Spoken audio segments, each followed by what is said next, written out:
Hey guys, what's up? It's XB.O.X. I'm back. This video is about Microsoft's Xbox 2017 briefing presentation at E3 2017.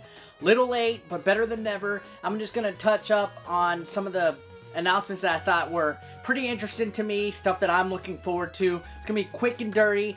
As always, I will be providing more coverage later on this week, including some trailer reactions, trailer thoughts, stuff about individual topics, but overall, this is just a quick little recap and thought of the briefing. Let's begin. So to start off with, looking at my notes, the main thing of this was the reveal of Project Scorpio, which is now known as the Xbox One X. Yes, Xbox One X. I'm not a big fan of the name, but it's a new powerful Xbox, has a lot of specs that have been confirmed and revealed a lot earlier. I'm not going to get into it, but let's just say it's very powerful, and it is going to basically bridge the gap between PC gaming and console gaming. I mean, it's all about the specs.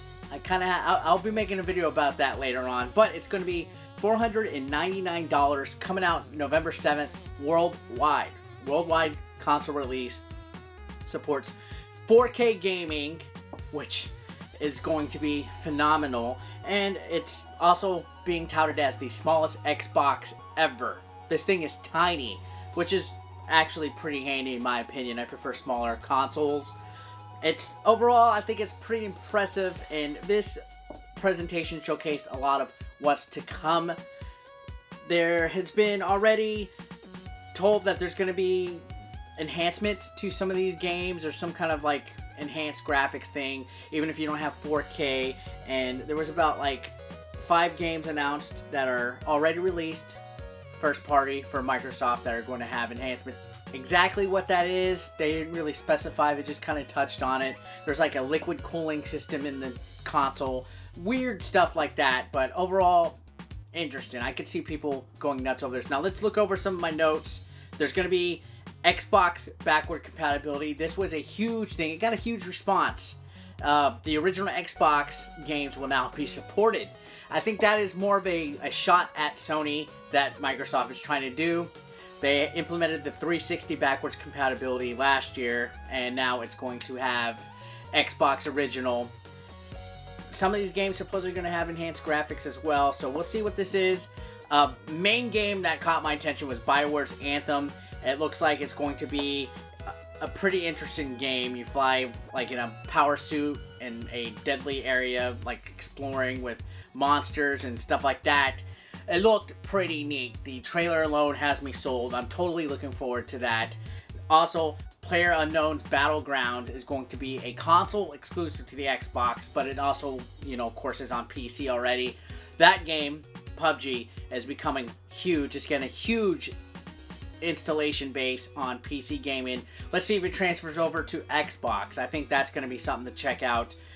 Terry Crews showed up for Crackdown 2 in an interesting commercial. Terry Crews could sell me on anything. I thought that was cool. We saw some footage of Sea of Thieves. I'm still kind of torn on this game because I am into pirates. I just don't think the graphics look that great, especially for something that might be being played on a 4K system. But gameplay, in my opinion, is what's more important. There's only so much you can do with pirates, but I think Sea of Thieves does look a little bit interesting. We saw some of Assassin's Creed Origins. Unfortunately, that's not an Xbox X exclusive, but it was nice to get a first glimpse at it at the Microsoft presentation. Forza 7 got a lot of hype at the briefing. They had a Porsche come out. They showed a lot of detail of the game. It looks cool, but I'm not in a racing game, but I just thought it was notable that they're really pushing it. It's coming out October, so that's not too far from now. Metro Exodus got a big showcase. The trailer looked phenomenal. Definitely going to be a game that I take a look at. It's the first 4K Metro game, so we got a glimpse of that. I'm going to step into something. I'm not entirely sure how accurate a lot of the footage we saw at the brief was. A lot of it looked pre-rendered, so I don't know if that's actual gameplay footage or not. And you got to be careful with these E3 presentations, because a lot of it is done specifically for E3. So if it looks as good as it did in the trailer, I'm sold. Cuphead was mentioned. Finally getting a solid release window for it. Seems like that game is never coming out, but I'm looking forward to it. We also had Minecraft announcements. 4K Minecraft a little, I don't know. Do you really need Minecraft in 4K? The big answer, though, was the cross-platform play that's going to be supported. Nintendo Switch and Xbox players will get to play together now. I think that is history in the making. A lot of games were shown. It was over 42 titles, I believe. 22 of them are going to be console exclusives. And that's a big part, because a lot of people have given Xbox a lot of crap for not having a real good library. While console exclusives are nice, the option for PC gamers is out there. I don't know if that kind of affects things, but in my opinion, it's a good step up. I mean, that was a shitload of games being showcased. Very impressive. I am a big fan of both Xbox, Sony, and Nintendo, so I think it was a good briefing. I think they did rather well. This was one of their better ones that they've shown in a long time. The Xbox X is a little too expensive for my price window. I'm fine with my Xbox One S. So yeah, that was just a quick recap. Let me know what you guys thought. Comment below, and I'll see you next time.